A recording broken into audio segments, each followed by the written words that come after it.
أعوذ بالله من الشيطان الرجيم. بسم الله الرحمن الرحيم. سبحان الذي أسرى بعبده ليلا من المسجد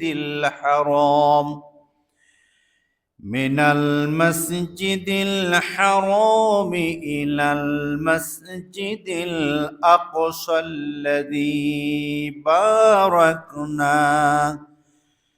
باركنا حوله لنريه من آياتنا إنه هو السميع البصير.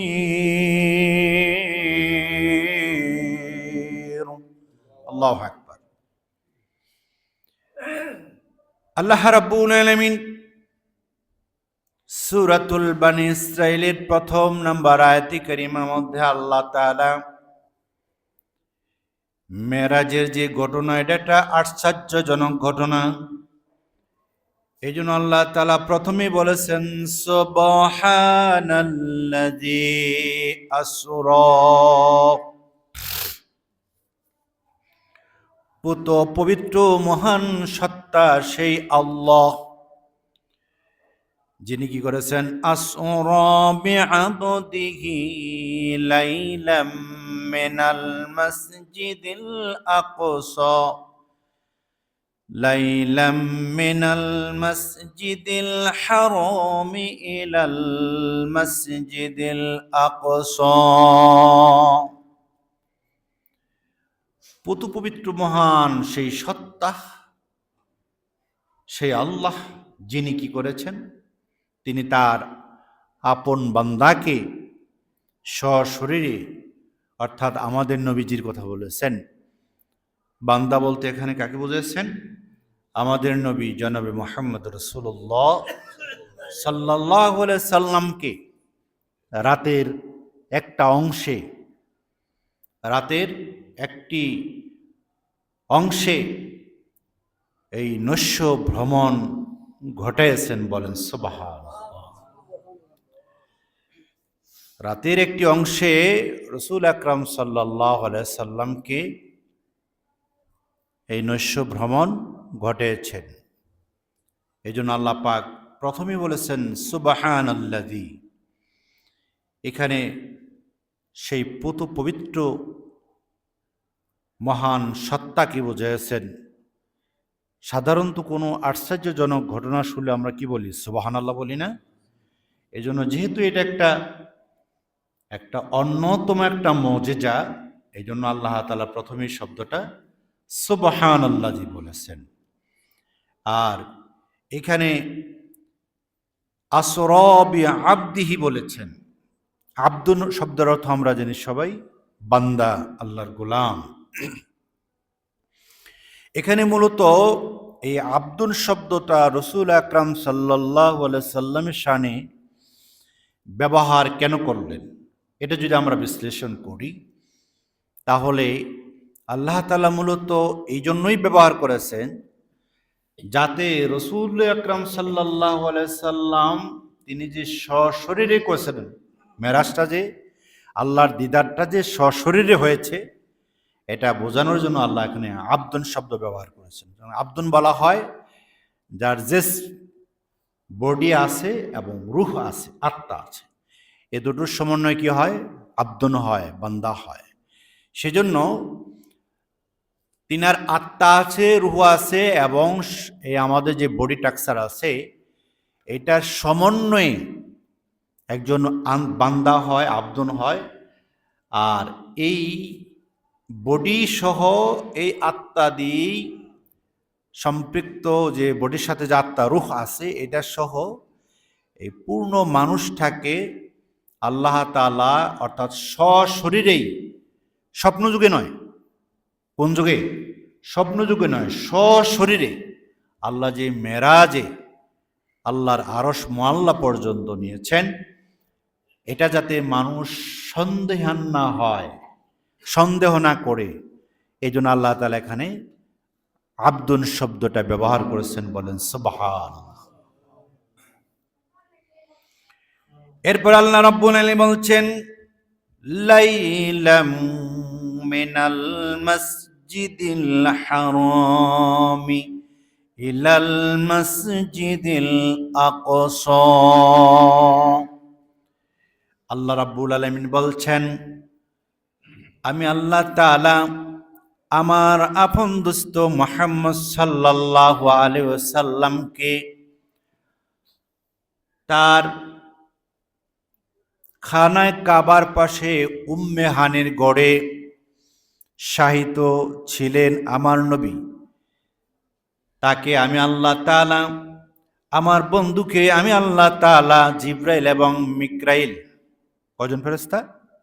দুইজন, জিব্রাইল এবং মিকরাইল, দুইজন ফেরেশতার সমন্বয়ে আল্লাহ তাআলা নবীজিকে ইনভাইট করে আল্লাহর আরশ মুআল্লায় নেওয়ার জন্য পাঠাই দিলেন। বলেন সুবহানাল্লাহ। মিকরাইল এবং জিব্রাইল দুইজন ফেরেশতা যখন খানায় কাবার সামনে আসলেন, উম্মে হানির ঘরের সামনে গেলেন, আল্লাহর হুকুমে ছাদ সরে গেল, ভিতরে প্রবেশ করলেন। তাফসীরে লেখেন, নবীজির সাথে আবু বকর, হযরত আলী শায়িত ছিলেন। হযরতে সাইয়্যিদানা মিকরাইল আলাইহিস সালাম জিজ্ঞাসা করলেন, ইয়া জিব্রাইল ভাই, কোন সেই ব্যক্তি যাকে আল্লাহ তাআলা আল্লাহর আরশ মুআল্লাকে বুলন্দ করার জন্য, সম্মানিত করার জন্য ডেকেছেন, দাওয়াত করেছেন? কোন সেই ব্যক্তি?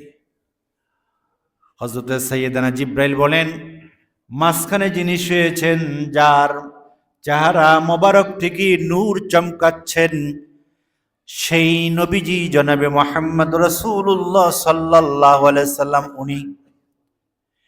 ওনাকে আল্লাহ তাআলা ইনভাইট করেছেন, দাওয়াত করেছেন, নিয়ে যাব। রাসূল আকরাম সাল্লাল্লাহু আলাইহি সাল্লামকে নিয়ে যাবেন আল্লাহ রাসূল। তিনিও প্রস্তুত হয়েছেন। জিবরাইল আলাইহিস সালাম বললেন, হুজুর একটু মেহেরবানি করে বের হন। নবীজি বের হলেন। যে ঘরটা ছিলেন ওই ঘরের নাম কি? উম্মে হানির ঘর। এখন প্রশ্ন হচ্ছে যে, অনেকেই বলি যে মক্কাতুল মুকাররমাতে যাই, মদিনাতুল মুনাওয়ারাতে যাই, কিন্তু সেই উম্মে হানির ঘর কোথায় সেটা তো আমরা দেখতে পাই না। আমরা দেখতে পাই? হ্যাঁ, এই উম্মে হানির ঘরটা এমন একটি জায়গা যেখানে পৃথিবীর সমস্ত আম্বিয়া আলাইহিস সালামরা খানায় কাবা হজের সময় আসলে বা উমরা করতে আসলে বা তাওয়াফ করতে আসলে তারা ওই জায়গাটিতেই বেশি বসে বসে ইবাদত করতেন। বলেন সুবহানাল্লাহ।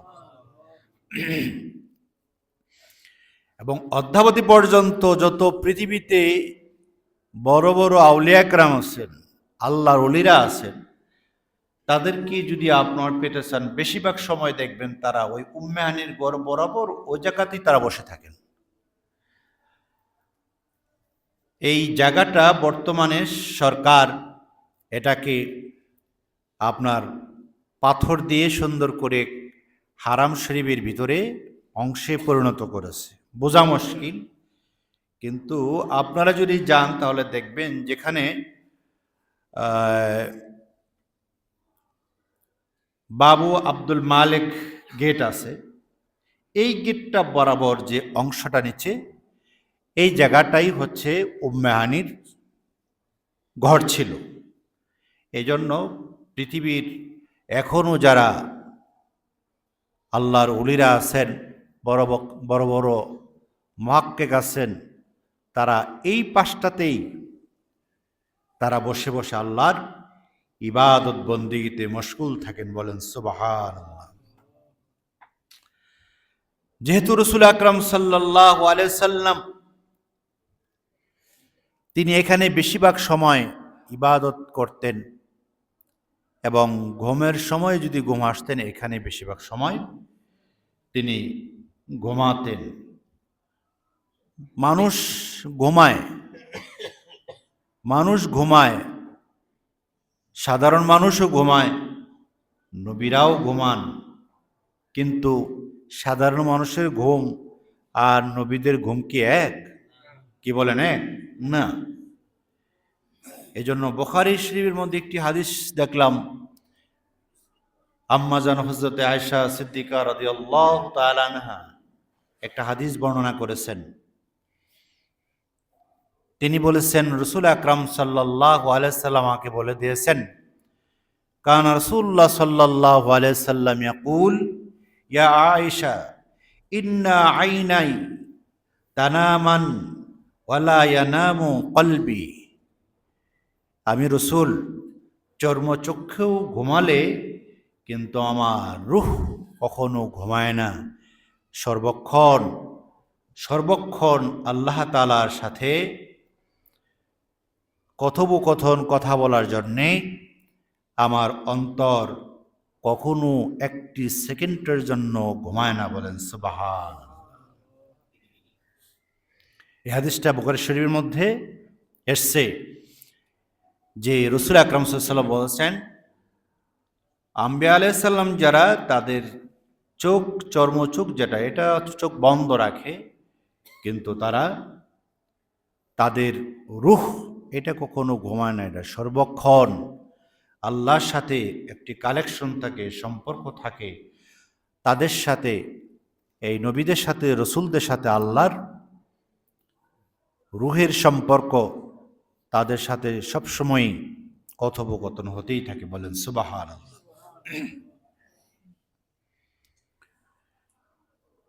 রাসূল আকরাম সাল্লাল্লাহু আলাইহি সাল্লাম বলেন, এই জন্য আমার চক্ষু যদিও বন্ধ ছিল, কিন্তু আমার কল্প আত্মা তখনও ঘুমায় নাই। জিব্রাইল, উম্মে হানির ঘরে আমি শায়িত ছিলাম, জিব্রাইল যখন ঢুকলেন, মিকরাইল যখন ঢুকলেন, আমার অন্তর চক্ষু খোলা ছিল। ঢোকার সাথে সাথে চোখ মিলেই বললাম, জিব্রাইল তুমি কি জন্য এসেছো? খবর দাও, কোনো বাণীকে আল্লাহ প্রেরণ করেছেন কিনা। জিব্রাইল সাল্লাম বললেন, ইয়া রাসূলুল্লাহ, ইয়া হাবিবাল্লাহ, আল্লাহ তাআলা আমাকে প্রেরণ করেছেন, আপনাকে দাওয়াত করেছেন, ইনভাইট করেছেন, একটু উঠুন, কষ্ট করেন, একটু বের হন, এখানে জমজম কূপের কাছে চলেন, এখানে আল্লাহ তাআলার হুকুমে আপনাকে কিছু কাজ আছে, সেগুলো করার জন্য আল্লাহ বলেছেন।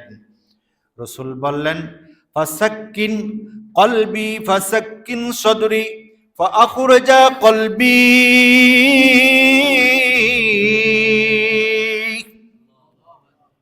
আল্লাহর নবী বলেন, প্রশান্ত মন, প্রশান্ত আমার আত্মা, এটা সিনা চাক করে হযরতে সাইয়েদনা জিবরাইল বের করলেন, রূহটা বের করলেন, এটা জমজমের পানি দ্বারা ধৌত করলেন। জান্নাতি একটি পাত্রী, জান্নাতি একটি বাটিতে করে আল্লাহর পক্ষ থেকে কিছু নিয়ামত নিয়ে এসেছেন। সেটি বলেন আল্লাহর পক্ষ থেকে হিকমা এবং ইলম এবং নবুয়াত, এইগুলো জান্নাত থেকে এনে আমার হৃদয়ের মাঝে ঢেলে দিলেন। এরপরে সিনা মুবারক আবার তিনি কি করলেন? অপারেশন করে কি করলেন? এটা আবার সেলাই করলেন।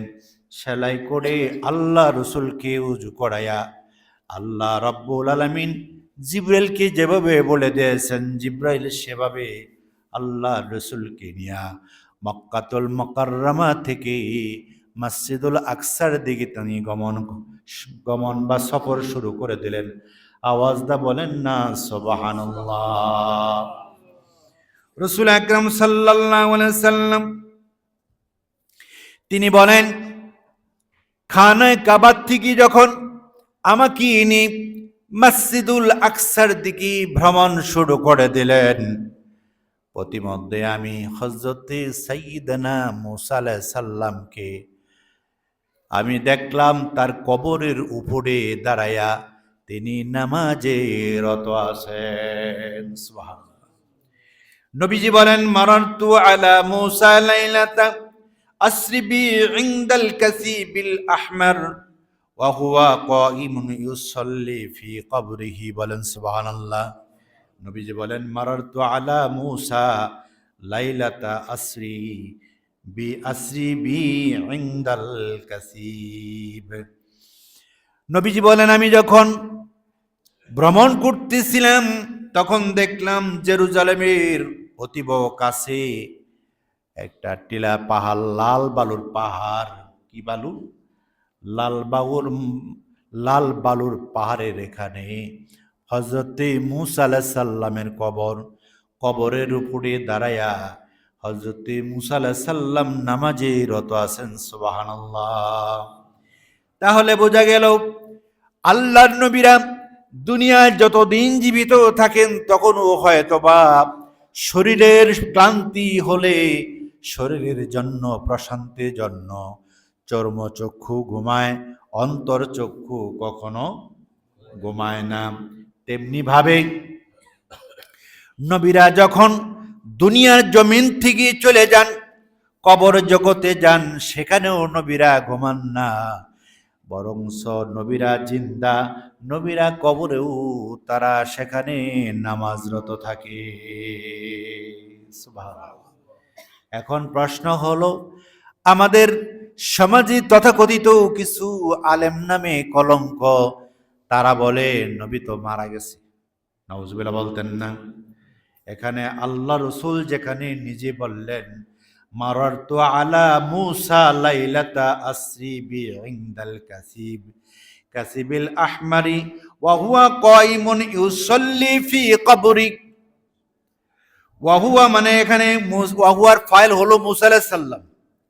মুসার কথা বললেন, কাইমুন তিনি দণ্ডায়মান আছেন, ইউসাল্লি নামাজে, ফি কবরি তার কবরে। মুসা আলাইহিস সালাম কবরে তিনি দাঁড়ায় নামাজ আদায় করতেছেন। এ কথা কে বলেছেন? আমাদের রসুল বলছেন। সন্দেহ আছে? জোরে বলেন, সন্দেহ আছে? আল্লাহ রসুল বললেন, এই যে হাদিসটা বললাম এটা বুখারী মুসলিম শরীফে আছে, নাসাই শরীফের মধ্যে আসছে। নবীজি তার চক্ষু মোবারক দিয়ে মেরাজি রজনীতে যখন মসজিদুল হারাম থেকে মসজিদুল আকসা দিকে ভ্রমণ করেন, ওই সময় দেখলেন জেরুজালেমের পাশে হযরতে সাইয়েদনা মূসা আলাইহিস সালামের কবর। ওই কবরে মূসা পয়গম্বর দাঁড়ায়া দাঁড়ায়া তিনি নামাজ আদায় করতেছে। তাহলে নবীর কথাতে কোনো সন্দেহ? জোরে বলেন, সন্দেহ নাই। একথা দ্বারা প্রতীয়মান হলো যে আল্লাহর কোনো পয়গাম্বর কিংবা রসুল বা নবী যেটাই বলেন না কেন, কোন নবী কিংবা রসুল দুনিয়ার জমিনে চর্ম চক্ষে ঘুমান নাই, আর তিনারা কবর জগতেও ঘুমান না। তারা সর্বসময় আল্লাহর ইবাদতে মশগুল থাকে। যেখানে সমস্ত নবীরা ঘুমান না, সেখানে আমাদের নবীজি ঘুমাইছেন বা মৃত্যু বরণ করেছেন এমন যদি কথা কেউ বলে, বলুন তো বন্ধুগণ, তার কি ঈমান নামক দৌলত থাকবে? জোরে বলেন, থাকবে? নবীজি বলেছেন, আম্মাজান বলেন, রাসূল আকরাম সাল্লাল্লাহু আলাইহি সাল্লাম আমাকে বলেছেন, কানা রাসূলুল্লাহ সাল্লাল্লাহু আলাইহি সাল্লাম ইয়াকুল, ইয়া আয়েশাতু ইন্না আইনাই তানামানি ওয়ালা ইয়ানামু কলবি। আমার আয়েশা, তুমি শুনে রাখো, চর্মচক্ষু মাঝে মধ্যে হয়তো বা একটু বন্ধ হয় আমার, কিন্তু আমার অন্তর্চক্ষু 24 ঘন্টাই খোলা থাকে। আমি আমার মাওলার সাথে আমি দিদার করি। সুবহানাল্লাহ। তাহলে এ কথা দ্বারা প্রমাণিত হয়ে গেল আল্লাহ রসুল ঘুমান? তিনি ঘুমান না, সর্বক্ষণ তিনি আল্লাহর সঙ্গে সংযোগ রাখেন। আর আল্লাহর ওলিরা, আল্লাহর খালেজ বান্দা যারা, তাদের চক্ষু তারা সবসময় এরকম চর্মচক্ষু খোলা থাকলেও বন্ধ থাকলেও তাদের অন্তর চক্ষু আল্লাহ খুলে রেখে দিয়ে দেন। যে কথাটা 1500 বছর আগে আল্লাহর নবী জনাবে মুহাম্মদুর রাসূলুল্লাহ সাল্লাল্লাহু আলাইহি সাল্লাম বলেছেন, সেই কথাটা 1500 বছর পরে বর্তমান বৈজ্ঞানিকরা বলেন। কারা বলেন? জোরে বলেন। বৈজ্ঞানিকরা বলেন, দুনিয়ার মানুষ যদি কোনো খোলা আকাশের দিকে তাকায়, উপরের দিকে তাকায়, সর্বোচ্চ সর্বোচ্চ 21 মাইল পর্যন্ত আমাদের চোখ দিয়ে আমরা দেখতে পাই। কত মাইল? 21 মাইল পর্যন্ত মানুষের চোখ দিয়ে মানুষ দুনিয়ার দিকে তাকাইলে দেখতে পায়।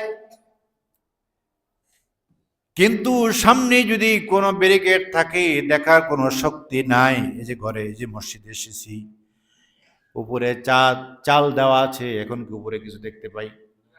কতটুকু দূরত্ব? শুধু চাল পর্যন্ত, আর নাই। কিন্তু আপনি যদি খোলা আকাশের নিচে দাঁড়াইয়া আকাশের দিকে তাকান, সর্বোচ্চ দূরত্ব আপনি 21 মাইল পর্যন্ত দেখবেন। তারপরে আপনার চোখ দিয়ে যা দেখবেন সব হলো নীল। ঠিক কিনা বলেন? সবকিছু নীল মনে হয়, ওটাই আসমান। আবার 21 মাইল দূরে গিয়ে যখন উপরের দিকে তাকাবেন, আবার 21 মাইল দেখবেন, তারপরে যা দেখবেন সব হলো নীল আসমান। ঠিক কিনা বলেন?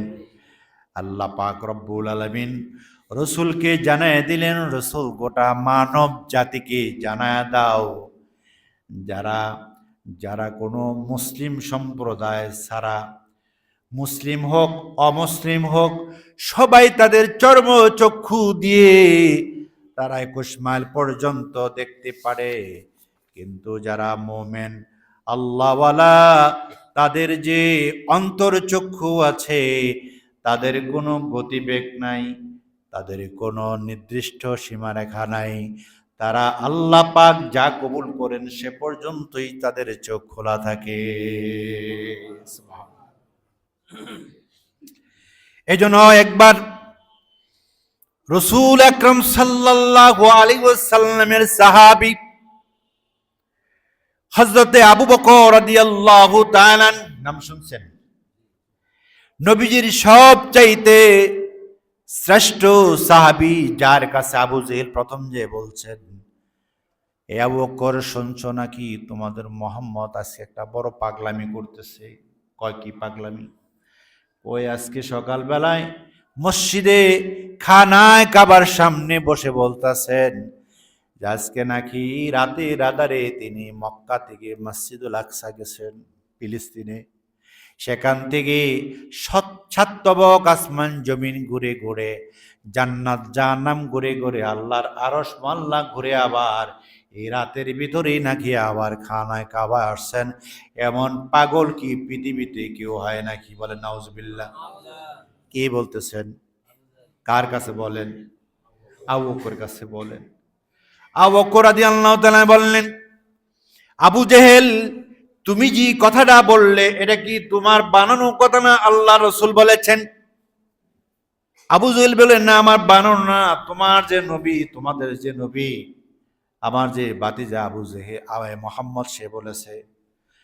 আবু বকর সিদ্দিক বলেন, আল্লাহর নবীজির নূরের জবান দিয়ে যদি এ কথা বলে থাকে, আল্লাহর কসম করে বললাম, আবু জেহেল জেনে রাখো, সত্যি এটাই ঘটনা, সত্যি ঘটনা, এতেও কোনো প্রকারের সন্দেহের অবকাশ নাই।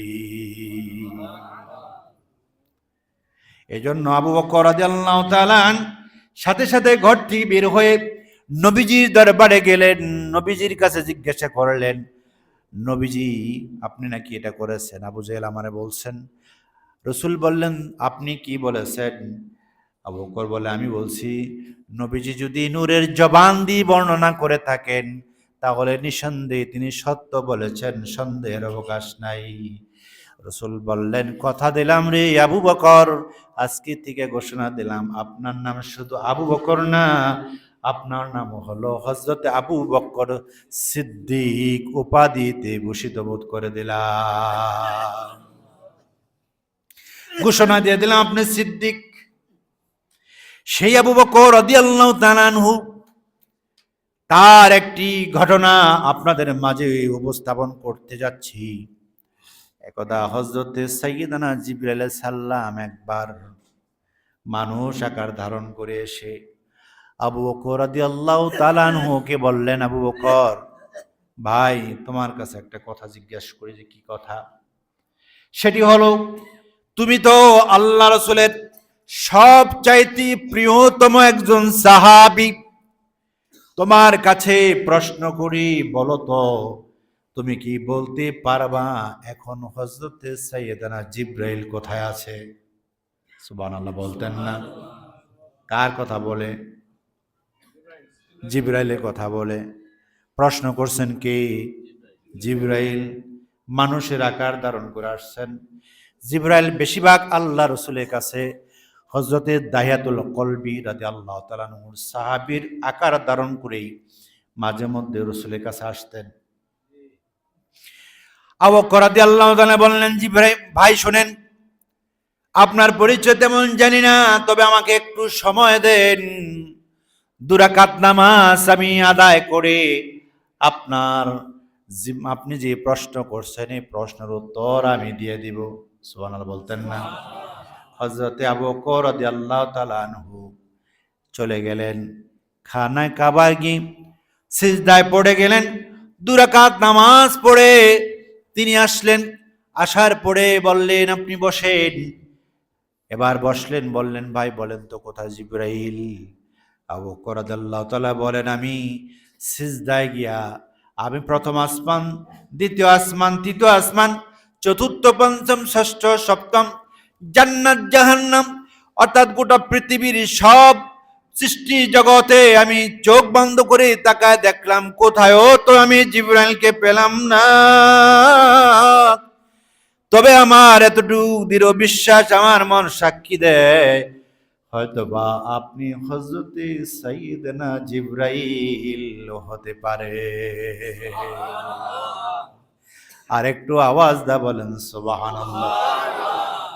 জিবরাইল আলাইহিস সালাম মুস্কি একটি হাসি দিয়ে বললেন, আল্লাহর নবী যে মুহাম্মাদুর রাসূলুল্লাহ সাল্লাল্লাহু আলাইহি ওয়াসাল্লাম বলেছেন, ইন্না আইনাই তানামান ওয়ালা ইয়ানামু কলবি।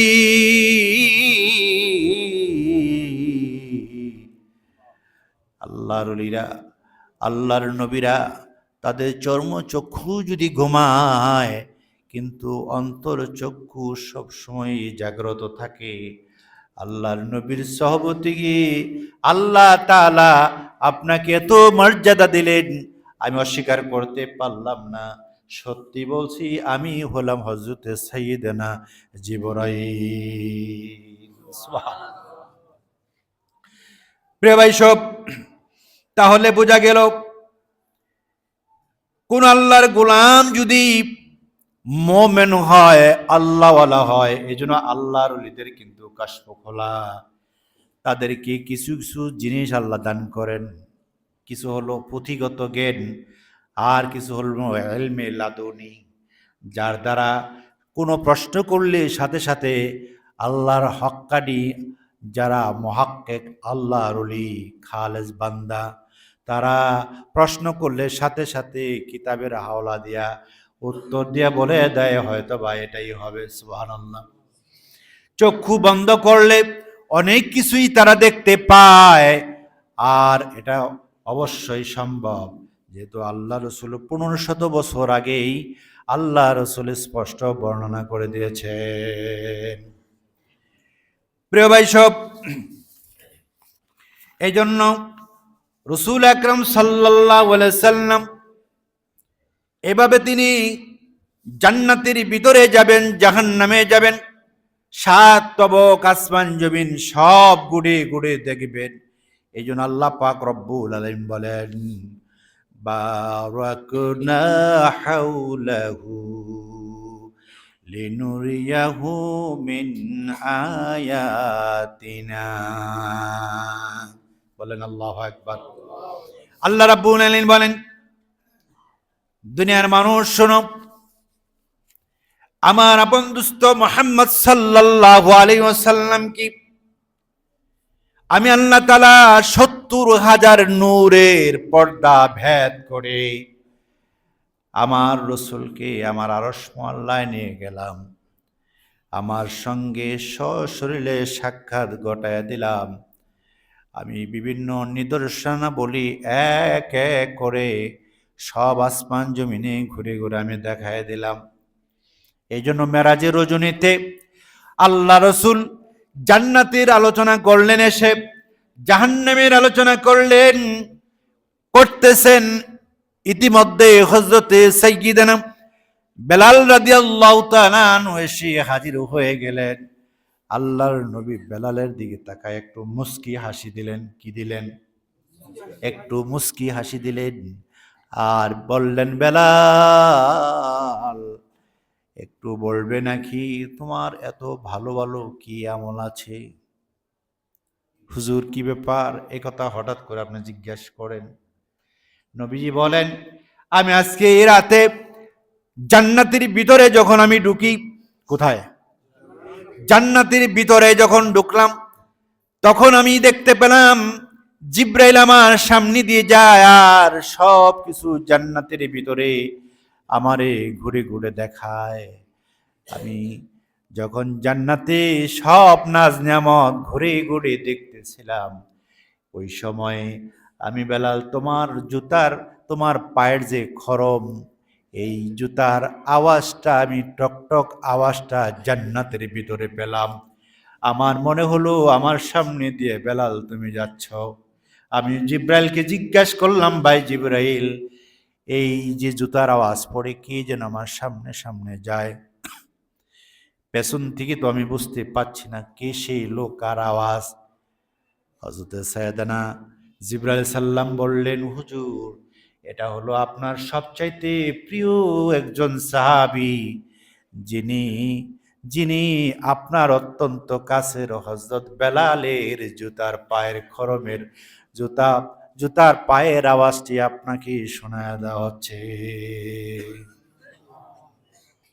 এ বেলাল, তুমি একটু বলবা নাকি তোমার জীবনের সবচেয়ে কোন আমল তুমি এমনটি করলে যে আমলের বদলা আল্লাহ তাআলা তোমার জুতার পায়ের আওয়াজটা জান্নাতের ভিতরে আমারে আল্লাহ সুসংবাদ দিয়ে দিল। বেলাল চোখের পানি ছেড়ে দিলেন আর বললেন, ইয়া রাসূলুল্লাহ, ইয়া হাবিবাল্লাহ, আমার তেমন কোন আমল নাই, তবে একটা আমি আমল নিয়মিত করি, সেটা হলো প্রতিদিন আমি যখন অজু বানাই, বানানোর পরে আমি আমার অজুর পাত্রের অবশিষ্ট পানি হাতের তলাতে নিয়ে আমি একটু খাই আর একটু চোখে দেই, খোলা আকাশের দিকে তাকায়া কালেমা শাহাদাত পড়ি। আর অজু বানানোর পরে সাথে সাথে 2 রাকাত করে আমি তাহিয়াতুল ওযুর নামাজ আদায় করি। রাসূল আকরাম সাল্লাল্লাহু আলাইহি ওয়াসাল্লাম তার নূরের জবান দিয়ে বললেন, এ বেলাল, আল্লাহর কসম করে বলি রে, তুমি যে 2 রাকাত নামাজ পড়ার আগে 2 রাকাত তাহিয়াতুল ওযুর নামাজ পড়ার আগে ওযু করেছো, আমি তো হাদিস বর্ণনা করে দেই, কোন আল্লাহর গোলাম যদি খালেস নিয়তে ভালোভাবে উত্তমভাবে ওযু বানায়, ওযু বানানোর পরে আকাশের দিকে কালেমা শাহাদাত পড়ে, শাহাদাত আঙ্গুল তোলে আর ইস্তেগফার পড়ে, আল্লাহর ওই বান্দার জন্য আল্লাহর জান্নাতের 8টি দরজা তার জন্য ওপেন হয়ে যায়। আর কোন আল্লাহর গোলাম যদি ওযু বানানোর পরে মসজিদে ঢুকে বা ঘরের ভিতরে ওযু বানানোর পরে 2 রাকাত তাহিয়াতুল ওযু নামাজ আদায় করে, আল্লাহর নবী বলেন এটা অত্যন্ত বরকতপূর্ণ আমল। আমি রাসূল বলে দিলাম, তোমার এই আমলের কারণে আল্লাহ তাআলা জান্নাতের ভিতরে তোমার জুতার পায়ের আওয়াজটা আমার সামনে দিয়ে হাঁটার সময় তোমার পায়ের যে আওয়াজ হয় সেই প্রতিধ্বনিটা জান্নাতের ভিতরে আল্লাহ আমার শোনায়া দিয়েছে। সুবহানাল্লাহ। প্রিয় ভাই সব, এই জন্য আল্লাহ রাব্বুল আলামিন বলেছেন, আল্লাযী বারাকনা হাওলাহু লিনুরিয়াহু মিন আয়াতিনা। আমাকে নিদর্শন সমূহ এক এক করে সব আমারে আল্লাহ দেখাইছেন। সুবহানাল্লাহ। আমি জান্নাতের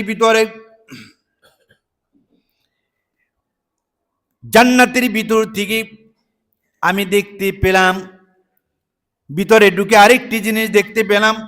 সেটি হলো কি, বিশাল বড় 4টি নদীর নহর। কি নদীর? 4টি নহর দেখতে পেলাম। আজ এই নহরের একটি নহরের নিচে লেখা আছে বিসমন। কি লেখা? বিসমন। আরেকটি নহরের নিচে লেখা আছে আল্লাহ। আরেকটি নহরের নিচে লেখা আছে রহিম। আরেকটি নহরের নিচে লেখা হলো রহমান। অর্থাৎ আমরা যে বলি বিসমিল্লাহির রহমানির রহিম, বলেন সুবহানাল্লাহ। রাসূল বলেন, নিদর্শনাবলীর মাঝে আল্লাহ আমাকে একটি দেখালেন। বিসমন থেকে একটি নহর বের হলো, আল্লাহ শব্দ থেকে একটি নহর বের হয়েছে, রহমান নামের শব্দ থেকে একটি নহর, রহিম নামের শব্দ থেকে একটি নহর। অর্থাৎ মধু, দুধ, শরবত, পানি, 4টি নহর 4টি শব্দ থেকে বের হয়ে বিশাল বড় একটা 4 কাপের মতো এটার ভিতরে পানি জমতেছে। ওইটা আল্লাহ তাআলা জান্নাতি বান্দা গড়ে হাউজে কাউসারে পানি হিসাবে নিয়ামত স্বরূপ বান্দাদেরকে আল্লাহ হাসরের ময়দানে খাওয়াবে। এজন্য আল্লাহ পাক বলেছেন, আল্লাযী বারাকনা হাওলাহু লিনুরিয়াহু মিন আয়াতিনা।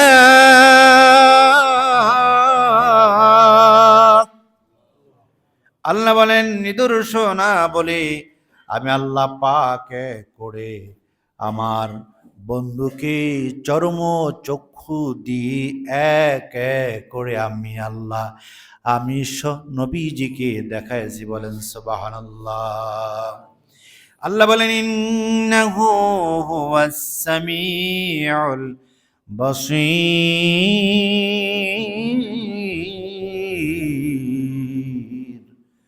আল্লাহু আকবার। আল্লাহ বলেন, নিশ্চয় আল্লাহ তাআলা সব শুনেন এবং সব দ্রষ্টা, তিনি দেখেন। অতএব আল্লাহ তাআলা তার বন্ধুকেও, আল্লাহ তাআলা তার বন্ধুরে চর্ম চোখে আল্লাহর জান্নাত জাহান্নাম আর 7 ভোগ আসমান জমির সব এক এক করে আল্লাহ তাআলা রাসূলকে দেখাইছেন। আওয়াজ দা বলেন সুবহানাল্লাহ। এজন্য রাসূল আকরাম সাল্লাল্লাহু আলাইহি সাল্লাম সব দেখার পরে আল্লাহর পক্ষ থেকে হাদিয়া দিলেন। কি দিলেন? হাদিয়া দিলেন 50 ওয়াক্ত নামাজ। আল্লাহ রাসূল বললেন, ইয়া আল্লাহ, আমার বন্ধু আপনি আমাকে হাদিয়া দিলেন, ভালো কথা, উম্মতের জন্য হাদিয়া, কিন্তু আমার বান্দাগুলো দৈনন্দিন জীবনে 50 ওয়াক্ত নামাজ পড়তে তাদের কষ্ট হবে। কি হবে? কষ্ট হবে। রাসূল আকরাম সাল্লাল্লাহু আলাইহি সাল্লাম এইভাবে আল্লাহর কাছে 5 বার দৃষ্টি করলেন, তাকালেন। আল্লাহ পাক রব্বুল আলামিন বলেন, হে বন্ধু, তোমার চাহনি দেখে দেখে আমার বোঝার আর কোনো বাকি হলো না। আমি আল্লাহ তাআলা তোমার উম্মতের জন্য যে হাদিয়া দিলাম, ওই 50 ওয়াক্ত নামাজ আমি আল্লাহ পাক রব্বুল আলামিন কমায়া 5 ওয়াক্ত নামাজ উম্মতের জন্য আমি আল্লাহ হাদিয়া দিয়ে দিলাম। কোন আল্লাহর গোলাম যদি 5 ওয়াক্ত নামাজে দাঁড়ায় আর নামাজে দাঁড়ায়া আল্লাহ রাব্বুল আলামিনের সাথে কথোপকথন কথা বলে, মুমিন বান্দাদের জন্য এটাও মেরাজ হয়ে যাবে। এই জন্য এই মুমিন বান্দাদের মেরাজের নামাজ, এ বিষয়ে আগামী জুমাতে কথা বলবো ইনশাআল্লাহ। তার আগে আমি আপনাদেরকে বলে দেই বন্ধুরা আমার, আল্লাহ পাক রব্বুল আলামিন এই 50 ওয়াক্ত নামাজের সংক্ষেপ দিল কয় ওয়াক্ত? 5 ওয়াক্ত। নবীজি আবার আল্লাহর দিকে তাকালেন, আল্লাহর বোঝার বাকি হলো না। আল্লাহ তাআলা বলেন, বন্ধুর কাছে বন্ধু যদি কোনো কিছু চায়, কোনো দিন এটা না দিয়ে পারে না। বন্ধু, তোমার মনের খবর তো আমি আল্লাহ জানি। বন্ধু, তোমার উম্মতের জন্য 50 ওয়াক্ত নামাজ দিয়েছিলাম। কোন আল্লাহর গোলাম যদি 5 ওয়াক্ত নামাজ সহি শুদ্ধভাবে দৈনন্দিন জীবনে আমলে পরিণত করে, আমি আল্লাহ রাব্বুল আলামিন ঘোষণা দিয়ে দিলাম 50 ওয়াক্ত নামাজ পড়লে যে সওয়াব পাওয়া যেত, তৎসম পরিমাণ সওয়াব তোমার উম্মতের আমল নামার মধ্যে আমি আল্লাহ তাআলা প্রতিদিন লিখে দেব। সুবহানাল্লাহ। ভাইরা, এই জন্য আমাদের কি যে আল্লাহ তাআলা হাদিয়ে দিয়েছেন 5 ওয়াক্ত নামাজ, এই নামাজ আমরা পড়তে রাজি আছি তো ইনশাআল্লাহ? সবাই রাজি? কে কে রাজি আছেন হাত তুলে দেখান তো। নারে তাকবীর, লিল্লাহি তাকবীর। আল্লাহ কবুল করেন, আল্লাহ মঞ্জুর করেন। ইচ্ছাকৃতভাবে নামাজ ছেড়ে দেওয়া যাবে? বলেন, নামাজ ছেড়ে দেওয়া যাবে? কারণ রাসূল আকরাম সাল্লাল্লাহু আলাইহি ওয়াসাল্লাম বলেছেন, কোন আল্লাহর গোলাম যদি ইচ্ছাকৃতভাবে নামাজ ছেড়ে দেয়, কি ছেড়ে দেয়? মান তারাকা সালাতান মুতাআম্মিদান ফাকাদ কাফারা। যে ব্যক্তি ইচ্ছাকৃতভাবে নামাজ ছেড়ে দিল, সে কুফর করলো। সে কি করলো? কুফর করলো। সে অস্বীকারী হয়ে গেল, সে কাফের হয়ে গেল। অস্বীকারী মানে কি? তাহলে আল্লাহর হুকুম অস্বীকার করা যাবে না। কাফের অনেকগুলো ব্যাখ্যা আছে, আবার আপনারা এই কাফের দিয়ে আরেক কাফের দিয়ে নেন না। কৃষকদেরকেও কাফের বলা হয়। কাদেরকে? কৃষক যারা কাজ করে। এগুলোর অনেক ব্যাখ্যা আছে। যা হোক, এক কথায় কুফর করলো। যিনি ইচ্ছাকৃতভাবে নামাজ ছেড়ে দিল, সে কি করলো? কুফর করলো। আজকে আমাদের সমাজে দেখা যায়, আজান হয়, মসজিদের পাশেই বসে গল্প করে। যে আজান হয় তখন আস্তে করে উঠে যুবক বন্ধুরা চলে যায়। আজান দিলে পালায় কে? জোরে বলেন। আজান দিলে আমরা জানি পালায় শয়তান। মুসলমান তো পলাইতে পারে না, মুসলমান তো যেতে পারে না। কি পারে? আপনারা দেখবেন, খেয়াল করবেন, যখন আজান হয় তখন কুকুরে কি করে? ঘেউ ঘেউ শব্দ করে। কারণ কি জানেন? যখন আজানের ধ্বনি উচ্চারিত হয় তখন শয়তানের শরীরে জ্বালা ধরে যায়। এই জন্য শয়তান উল্টা পাল্টা দৌড়ান শুরু করে, কোথাও জায়গা পায় না।